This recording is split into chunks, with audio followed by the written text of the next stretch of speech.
గ్రామ స్వరాజ్యం 2.0 గందరగోళం నుంచి స్పష్టత వరకు. కూటమి ప్రభుత్వం అధికారంలోకి రాగానే అతిపెద్ద కన్ఫ్యూజన్ నిధులు ఏ శాఖవి ఎంతున్నాయి, అప్పు ఎంత ఉంది, కేంద్రం ఇచ్చిన నిధులు ఏమయ్యాయి అనేది. మీరు కన్ఫ్యూజన్ కామెడీ చూసుంటారు. ఏపీలో నిధుల విషయంలో ఉన్నది మాత్రం కన్ఫ్యూజన్ ట్రాజడీ. వివిధ శాఖల్లో నిధులు దేనికవి వాడుకోకుండా డైవర్ట్ అయిపోయాయి.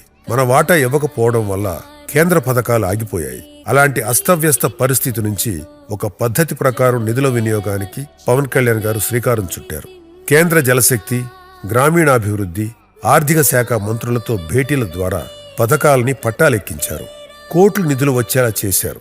దీనికి బెస్ట్ ఎగ్జాంపుల్ కేంద్రం గత ప్రభుత్వంలో ఆపేసి మొన్న విడుదల చేస్తామన్న 13,000 కోట్ల జేజేఎం నిధులు. ఇవే కాక శాస్కి, వరల్డ్ బ్యాంక్, ఏఐఐబి వంటి అనేక సంస్థల నుంచి నిధులు మన గ్రామాల కోసం తెప్పించారు. ఉదాహరణకి ఏఐఐబి అసిస్టెన్స్ తో ఏపీలో 3,000 కిలోమీటర్ల గ్రామీణ రోడ్లు వస్తున్నాయి. వాటిని సరిగ్గా వాడటంలో కూడా పవన్ కళ్యాణ్ గారి శాఖలది ఒక రికార్డు. ఇది మనకు మన్రేగా విషయంలో స్పష్టంగా కనిపిస్తుంది. కేంద్రం నిర్వహించే ఆర్జీఎస్ఏ సర్వేలో ఏపీ గ్రామీణాభివృద్ధి పంచాయతీరాజ్ శాఖ గత ప్రభుత్వ హయాంలో 24వ స్థానంలో ఉంటే అది నేడు 4వ స్థానానికి రావటం మన జనసేనాని పనితీరుకు నిదర్శనం. పంచాయతీలకు నిధులు. తమ పార్టీ వాళ్లే పెద్ద సంఖ్యలో సర్పంచులుగా ఉన్నా కూడా పంచాయతీలకు నిధులు ఇవ్వని పార్టీ దేశంలో ఏదైనా ఉంది అంటే అది వైసీపీ. తమ పెత్తనం కోసం పంచాయతీ వ్యవస్థను వైసీపీ నాయకులు నిర్వీర్యం చేశారు. కానీ నిధులు సమకూర్చడం ద్వారా పవన్ కళ్యాణ్ గారు పంచాయతీరాజ్ శాఖని రివైవ్ చేస్తున్నారు. అధికారంలోకి రాగానే మొదటి ఇండిపెండెన్స్ డేని గ్రామ పంచాయతీలు గౌరవప్రదంగా జరుపుకునేలాగా నిధులు సమకూర్చారు.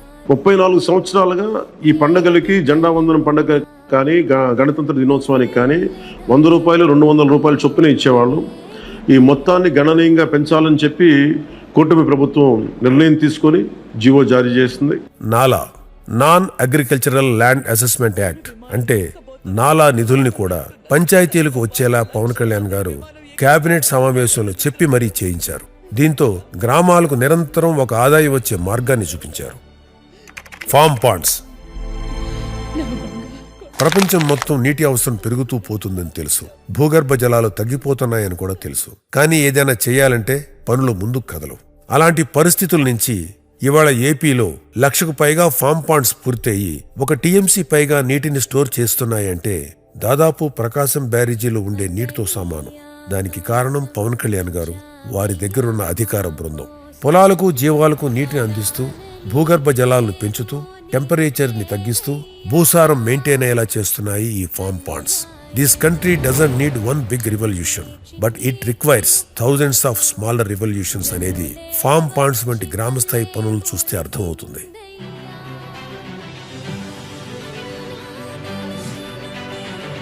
లక్ష 55,000 నీటి కుంటలు ఈ రోజున మన టార్గెట్ మనం 1,55,000 బాండ్లు నీటి కుంటలుగా నిండితే 1 టీఎంసీ వచ్చేస్తుంది. రైతుల సంక్షేమం కోసం గ్రామీణ అభివృద్ధిని దృష్టిలో పెట్టుకుని మహాత్మా గాంధీ జాతీయ గ్రామీణ ఉపాధి హామీ పథకం కింద ఈ ఫామ్ పాండ్స్ చేపట్టాం. ఎందుకంటే వర్షాలు రాగానే నీటి కుంటలు నిండాలి. అంటే 1,55,000 పాండ్లు గనక నీటి కుంటలు గనక నిండితే మనకి ప్రకాశం బ్యారేజ్ లో 3 టీఎంసీలు నీళ్లు. అలాంటిది మనకి 1,55,000 పాండ్లు నీటి కుంటలు గనక నిండితే 1 టీఎంసీ వచ్చేస్తుంది. బాధ పవన్ కళ్యాణ్ గారికి బాగా తెలుసు. ఈ ఫారం ఫండ్ ఇవ్వడం వలన మాకు సాగు చేసుకోవడానికి సమ్మర్ లో చాలా యూజ్ అయితే అవుతుంది. హృదయపూర్వక నమస్కారాలు సార్ మాకు ఇచ్చినందుకు.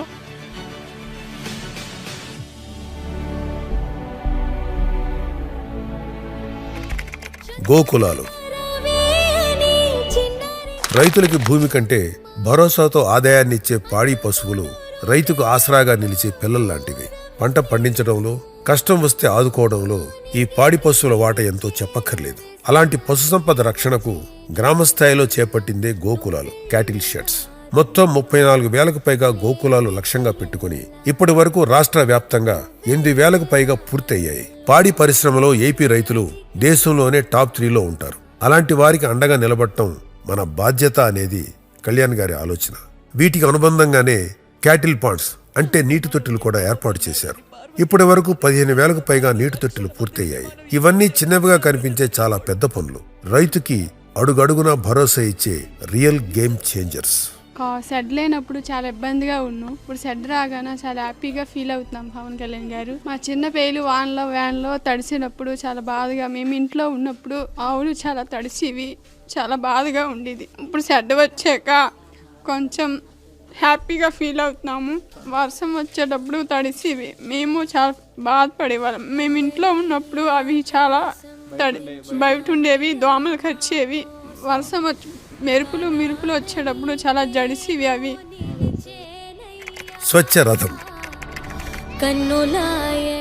ప్రపంచం వేస్ట్ డిస్పోజల్ నుంచి వేస్ట్ మేనేజ్మెంట్ వైపు వెళుతుంది. అప్పుడు మన అవసరాలు తీరడమే కాదు, పర్యావరణం కూడా బాగుంటుంది. ఆ ఆలోచనతోనే మొదలైంది స్వచ్ఛ రథం. సైక్లికల్ ఎకానమీని సెట్ చేసుకోవడంలో మన ప్రధాని గారి ఆలోచన అయిన మిషన్ లైఫ్ ని సక్సెస్ చేయడంలో స్వచ్ఛ రథం పాత్ర చాలా ఉంది. Incentivise work wear motivation fails అనే దానికి ఒక చక్కటి ఉదాహరణ ఈ స్వచ్ఛ రథం. ఈ చెత్తను చాలా పంచాయతీల్లో ఎరువుగా మారుస్తున్నారు, రైతులకు చౌకగా అందజేస్తున్నారు కూడా. 13,000కు పైగా పంచాయతీల స్థాయిలో ఈ ఐడియా ఎన్ని మార్పులు తెస్తుందో ఆలోచించండి, ఆచరించండి.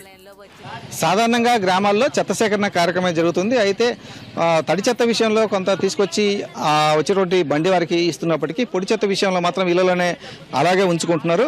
దాన్ని పూర్తి స్థాయిలో సేకరించి ఆ వ్యాపారులకు ఈ పంచాయతీరాజ్ శాఖ అధికారులు ఇచ్చే విధంగా కూడా ఏర్పాటు చేస్తున్నారు. దీనికి సంబంధించి ఎక్కడికక్కడ మండల స్థాయిలో కావచ్చు, లేకపోతే జిల్లా స్థాయిలో కావచ్చు, ఆ గుజరీ వ్యాపారులతో కూడా ఒప్పందాలు కుదుర్చుకున్నారు.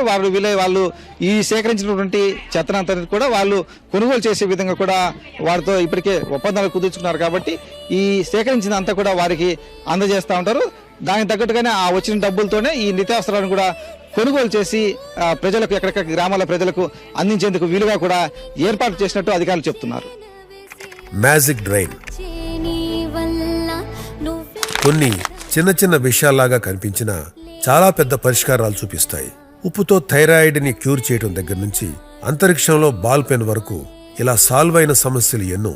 అలాగే మ్యాజిక్ డ్రైన్ అనే ఒక ఇనిషియేటివ్ ద్వారా దోమల బాధ నుంచి భూగర్భ జలాల వరకు అనేక లాభాలు గ్రామాల్లో కనిపిస్తున్నాయి. మ్యాజిక్ డ్రైన్ అనేది ఒక చెక్ డ్యామ్, ఒక ఇంకుడు గుంత, ఒక అండర్ గ్రౌండ్ డ్రైనేజ్, ఇలా అనేక రకాల ప్రయోజనాలను రెగ్యులర్ డ్రైన్స్ కంటే తక్కువ ఖర్చుతో ఇస్తుంది. పవన్ కళ్యాణ్ గారు ఇలాంటి మరిన్ని కొత్త ఆలోచనలతో గ్రామాల్లో క్వాలిటీ ఆఫ్ లివింగ్ ని, తద్వారా సస్టైనబుల్ డెవలప్మెంట్ గోల్ ని సాధించాలి అని కృషి చేస్తున్నారు. ఇలా ప్రజల కోసం అవుట్ ఆఫ్ ది బాక్స్ ఆలోచించడం మన వంటి జనాభా అధికంగా ఉన్న దేశాల్లో అత్యవసరం. అవుట్ ఆఫ్ ది బాక్స్ ఆలోచించాలని అందరూ చెప్తారు, కానీ చేసేవాళ్లు తక్కువ. అది కూడా గ్రామాల కోసం చేసేవాళ్లు మరీ తక్కువ. ఆ తక్కువ మందిలో ఒకరు మన ఆంధ్రప్రదేశ్ ఉప ముఖ్యమంత్రి శ్రీ పవన్ కళ్యాణ్ గారు.